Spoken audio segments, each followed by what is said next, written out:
Hello, and welcome back to another episode of Aligned and Thriving for Teachers. I am still Mel, and it's lovely to have you here, and I'm sure you're absolutely appreciating me in your ears today. This episode, I'm really, I don't know, I'm excited to bring this one to you because it's something that I've been trying to address, I think, through lots of my reels and posts and things on Instagram. If you haven't seen them, please make sure you go and check out Aligned and Thriving for Teachers on Insta and on Facebook, because I do share lots of tips and tricks over there that I may not actually talk about on the podcast. There's just all those little quick things. So make sure you go and check those out. But today's episode it's sort of stemmed from lots of stuff that I've been reading lately when I've been doing research around what I wanted to talk about. So apparently these are I'm going to compress them, but there's about 20 reasons why teachers are currently leaving the profession. And I want to put my spin on it. So I may not give you all 20, but I'm going to give you my take. So, and honestly, look, most of them aren't the real reason, because I don't think it's just one thing. It's not just the workload. It's not just the behavior. It's not just the admin. I think it's a build-up of just everything over time. And if you're in it right now, you feel that. You get it. So let's start. Number one, the overload problem. Let's start with an obvious one. This one everyone talks about. It's the workload, the admin, the reporting, the extra expectations. Yes, this is 100% real. And it's not just that we're busy, it's that it never ends. It just actually seems to keep getting bigger and bigger. And we don't have any extra time. It just keeps piling up. Since I started teaching, the amount of admin that I have to do, it's nearly tripled, actually. I would say 100% tripled. No one's gone, oh, we'll give you some extra time to match that. Yes, we've probably had some pockets here and there. It is nowhere near enough. If you're expecting us to record all of this stuff, when are we actually doing that? Unless it's in our own time that we're not actually getting paid for to do. Yes, I know reporting has changed and it may look different now. I know in the state that I work in, we don't write comments anymore. We have evidence of learning. So yes, we're not writing long comments, but now we're collecting work samples and uploading evidence and ticking boxes. And honestly, I don't actually think that's easier. I think it's just a different type of work and it's just constant. And look, as a parent who is married to the I don't know what to say, being polite. He was a naughty boy at school, okay? So he's not academic in that way. He is other way smart. That's a great way to put it. So I give stuff to my husband because I'm like, I already know what this means. What do you think it means? And so I'll give him a work sample and he's just like, oh yeah, looks at the rubric and looks at the top bit that says what mark they got. That's all he reads. And I was like, so do you read anything else about how to move them forward or how to do this? He's like, no, it's too many words. Oh, what if we had comments, darling? He's like, yeah, I loved it when they had comments because I could read it and then you had to guess between the lines of what they actually were talking about. And it was fun. And then I actually knew that they knew my kid. I was like, yeah. Yeah. And he goes, I know it was a lot of work for you, because he saw the other side. He saw me having to do the work and to write the comments and do the thing. But he's like, I think you got more of an insight into the actual child and the fact that you as the parent were like, yeah, you know my kid. You've got this. And that's the part that I think, I know that we're trying to make it easier, but I think it just looks different. It looks different and I'm not the biggest fan. You can come at me if you like, but I didn't choose it. I didn't make the decision. I actually enjoyed writing comments. So yeah, that's just me. And that was one way of them trying to reduce a load when not really sure. But yeah, there's always something else that we sort of could be doing. But anyway, number 2, the mental load that no one sees. That's a big one. This is the one that really gets to you because it's the emotional labor. It's thinking about student well-being, the behaviors, the parent expectations. This job doesn't just take your time, it takes your brain and all of the things like with it. So you're constantly thinking, did I handle that right? Should I have said something differently? What's going on for that student? Because they didn't have lunch today and that's not normal. So then you're questioning things. And then you add in your actual life outside of school. If you're a parent, you're a partner, you're a friend, you're holding both of those worlds in your head at once. And I know for me, my brain just doesn't switch from teacher to home life instantly. I've had to train it to do that. I've got school thoughts and family thoughts and life admin thoughts and, oh my gosh, did I shave my legs this morning thoughts? Like, I have that many tabs open in my brain that sometimes it gets really confusing. And so I've then had to train myself to have these strategies. When I look at other people in other workplaces, like say you're working at a cafe and you're a worker, you're not a manager, you're not anything else, and you've gone and you've made your amazing coffees. Like, I'm just going to talk about my barista because they're amazing, but they've made my coffee and they love the fact that they get to leave and just go home, because it's not like the coffee's going to come back. Like, I don't know. Yeah, you might get a complaint from someone, but they can only complain when the store's open. Like, this is the thing. We are constantly on, and we don't get that opportunity unless we train ourselves to actually switch off and put those boundaries in place. It's a lot harder for us to actually do that. And some people, if they don't learn how to do that, that's what starts to lead them in the direction of, maybe I shouldn't be teaching because this is hard. So that's a reason. Number 3, the system. Oh yeah, this one's hard to talk about, but it matters. I can't control it, but it leads to things like a lack of support. I'm just going to say the word because I am one, but leadership, policy changes, and a lack of autonomy. Like, you can be an amazing teacher and still feel like you're failing in this system, because a lot of the time the system is built by people who are not currently in classrooms or maybe had anything to do with education. So when policies change, they don't always get it. They just like change it and they're like, woo, go us. We've made this amazing change to this policy and teachers are going to love it because they're going to do X, Y, Z. And we're like, did you actually talk to a teacher about that? Because seriously, you have no idea. And they don't. They don't get it. Maybe one day, oh, maybe I should get into politics. Oh, no.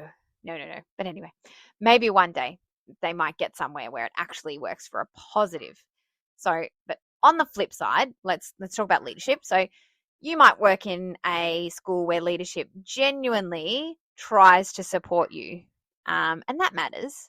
But I can also say this, like, I've worked in both. I've worked in really supportive leadership situations and in schools where there was a real lack of leadership, and that was really hard. And it does make your job hard.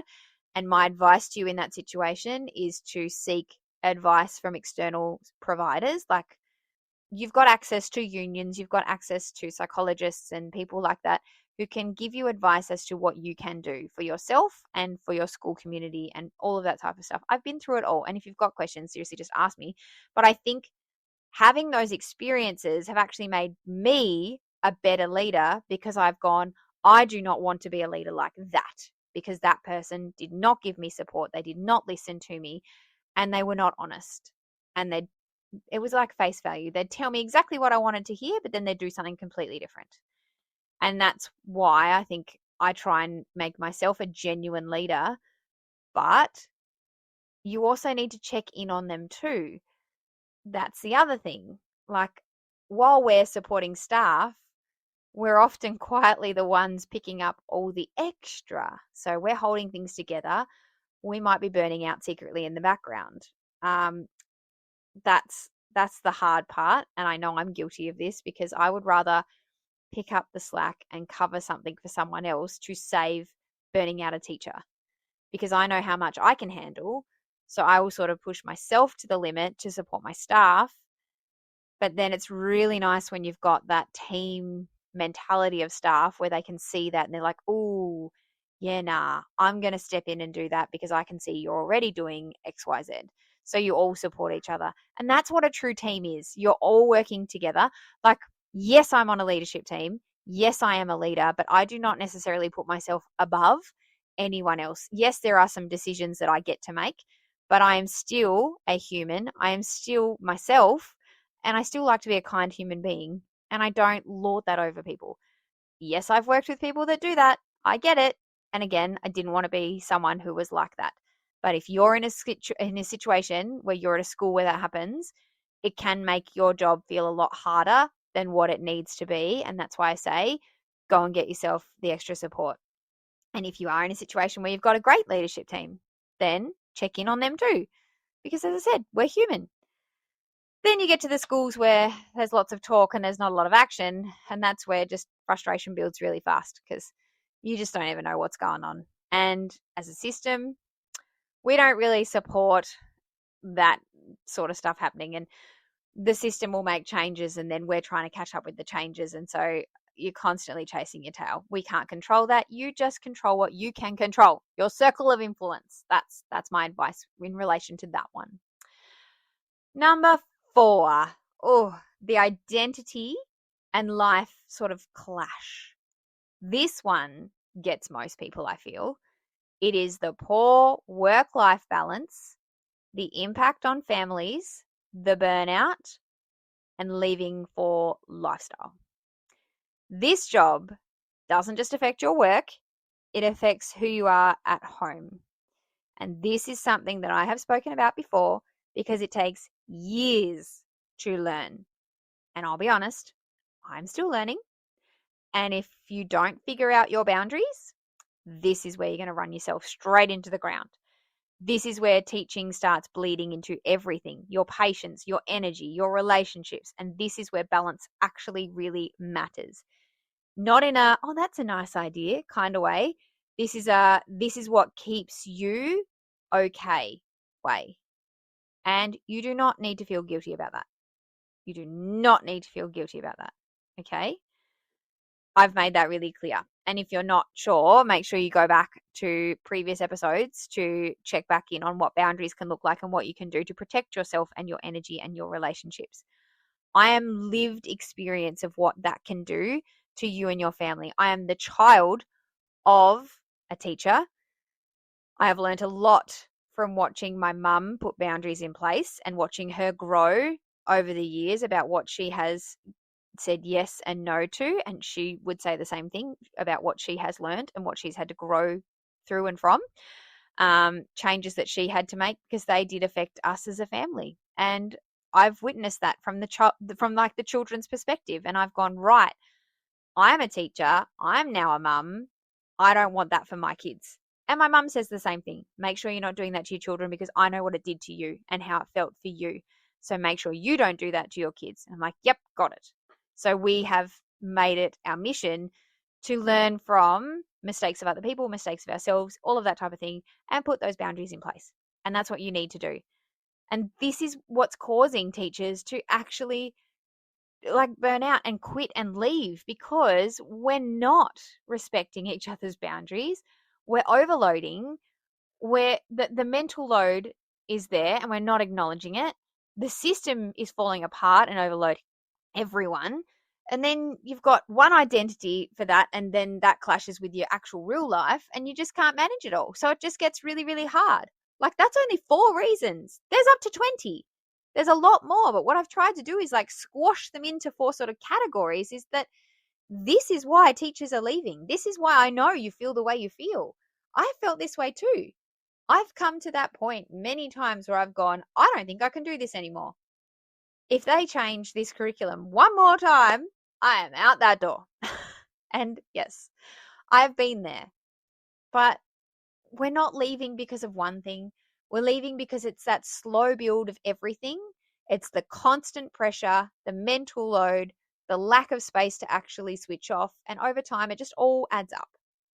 So what have I done to help myself get back and bounce back from these types of situations? And still, I am a teacher today and I still love my profession and I love what I do. But I've had to learn that I leave on time for my kids and my family. I actually switch off after school. I choose my environments outside of school as to where I interact, where I go, and what I'm comfortable with. And I really wanted to swear there and be like, I protect the bad word out of my energy, but I'm not going to do that today. But protecting your energy, but the part that people don't always want to hear is that you have to take responsibility for your part in it. It's you. You need to set yourself up for success from day one. You're the one who's responsible for your boundaries. You're the one who's responsible for your routines. And you're responsible for what you say yes to. You've got to learn that. Because if you don't, the job will take everything you give it and more. Did I make that clear? Okay? I've given you lots of bits of information, and I'm telling you from my experience, you're the one who has to do it. It is all you. I have been to many people. I've listened to many other teachers that have left the profession and as to why they've left and what they're doing now and all of those things. But it all comes down to you. And I will always back decisions that teachers have made for their choices, whether that is, well, you need to leave that school and go to a different school. You need to leave that grade and try a different grade. You need to leave the primary system and go teach in a high school. Whatever it may be, you're the one who's responsible for making that change and learning from all of those situations. It is you. So how do we fix teaching? Look, maybe the better question is, how do I stop losing myself in it? Because I've been nothing but honest with you, but you are replaceable in your job. Yep, let that land. I've been told that before. I've been told I'm just a number. Yep. I've been told a lot of things, but I've also been told that I'm a good teacher.